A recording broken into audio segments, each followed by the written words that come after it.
தேர்தலில் தேசிய ஜனநாயக கட்சியின் சார்பாக கூட்டணியின் சார்பாக மாண்புமிகு தமிழகத்தின் முன்னாள் முதலமைச்சர் அனைத்து இந்திய அண்ணா திராவிட முன்னேற்ற கழகத்தின் பொதுச் செயலாளர் அண்ணர் எடப்பாடியார் அவர்களின் ஆசி பெற்ற வேட்பாளர், பாரத பிரதமர் நரேந்திர மோடிஜி அவர்களின் ஆசி பெற்ற வேட்பாளர், பாட்டாளிகளின் சொந்தம் அன்புமணி அவர்களின் ஆசி பெற்ற வேட்பாளர்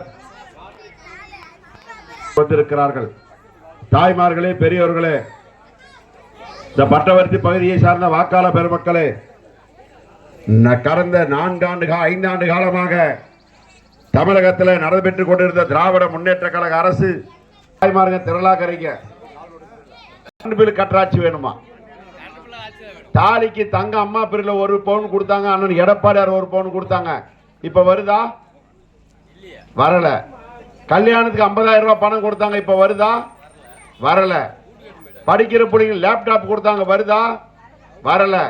வேலைக்கு போற பெண்களுக்கு ஸ்கூட்டர் மானிய விலையில கொடுத்தாங்க, வருதா? வரல. இப்படி எல்லா திட்டங்களையும் திமுக அரசு ஆனால் எடப்பாடியார் இப்பொழுது வாக்குறுதி கொடுத்திருக்கிறார். முதல்ல எல்லா குடும்ப பெண்களுக்கும் 10,000 ரூபாய் வீட்டுக்கு கொடுத்திருக்கிறார்.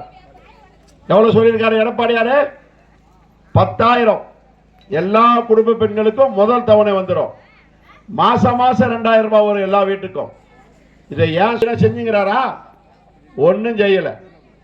இது ஒண்ணு இல்ல.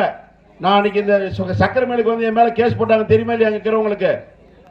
எதுக்கு போட்டாங்க? இந்த சக்கரை மில்லுல 89 கோடியே 11 லட்சம் ரூபாய் பணம் ஒதுக்கிறேன்னு சொல்லிட்டு என்கிட்ட சொன்னாங்க. அதுக்கு 60% வேலை நடக்குதுன்னு சொல்லி சொன்னாங்க.